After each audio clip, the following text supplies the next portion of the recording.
0, 1. Let's get started.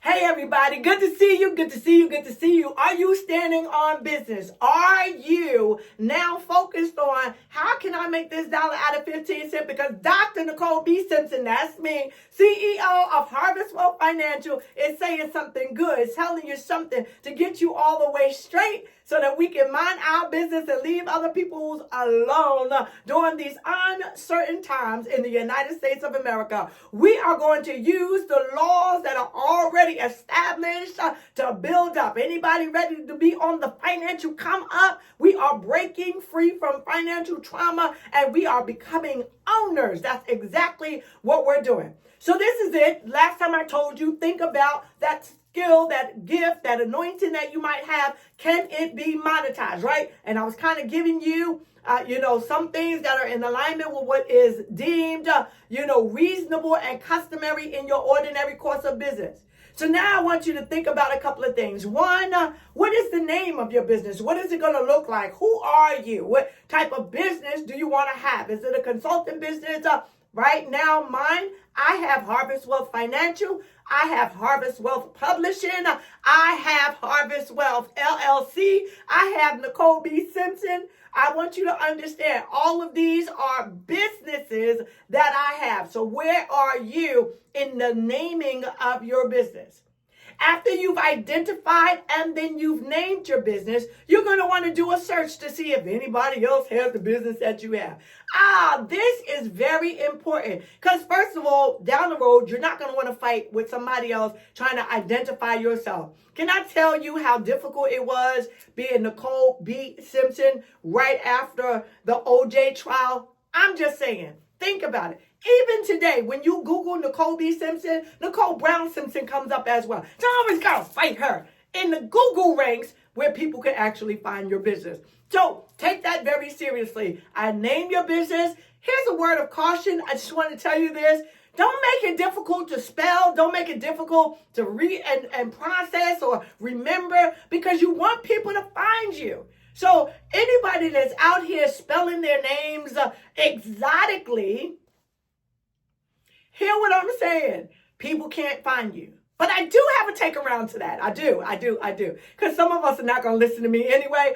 But some of us who really are, because you're committed and you understand that this 35 years of experience and expertise has to amount for something, you will also want to legitimize your name.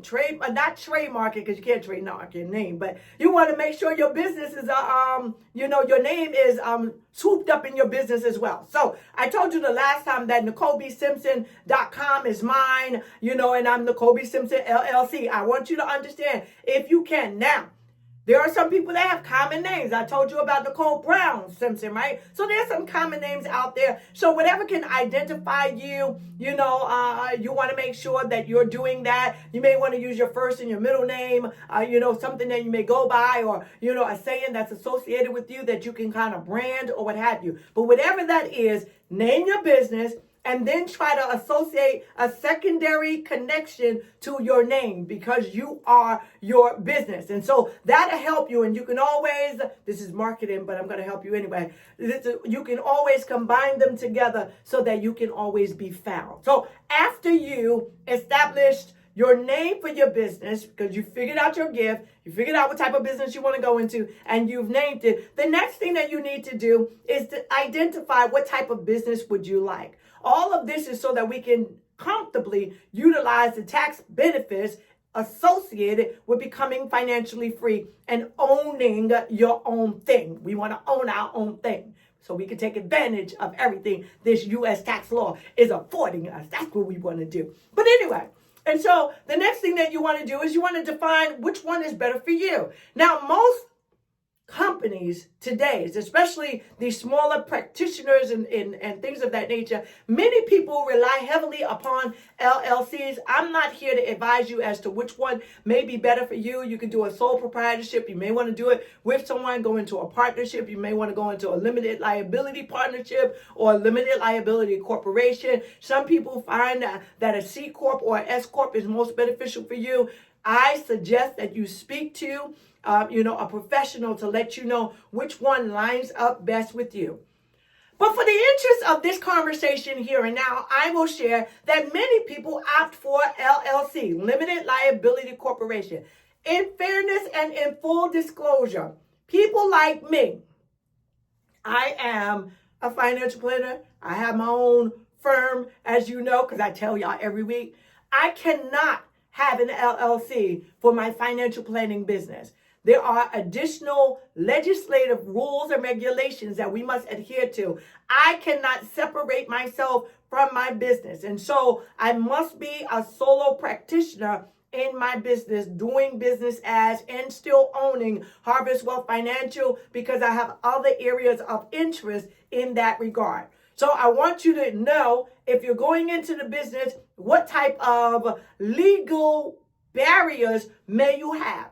For example, me being a financial advisor or a Series 7 equivalent, there are just some conditions that will not afford me to do one thing versus another. Got it? Now, Nicole B. Simpson, the author, Nicole B. Simpson, the empowerment speaker or what have you, all of those are LLCs. Nicole B. Simpson, the small publishing company, all LLCs. But as a person who does financial advisement, that is not the case. That's in my interest of full disclosure and transparency. But you can see where you may be in an industry or a business where you really have to check the law to make sure you do it the right way. So that's the next thing that you're going to do. You're going to establish the business. Now, I can't speak for every state, but what I can tell you is that it's generally very inexpensive. And when I say inexpensive, that's, I guess subjective, but you could, I think for most states, you can do it with as little as $150. And I'm varying each state from state to state. Today is going to be a little longer because I want to get through this to make sure that you have it, right? So the next thing that you want to do is you want to register the business. And so in the state of New Jersey, where I reside, we have the small business, portal that we can go through the government, through our state officials, and we go there and they'll walk you right through it. Whatever state that you're in, just go to that state's, government page.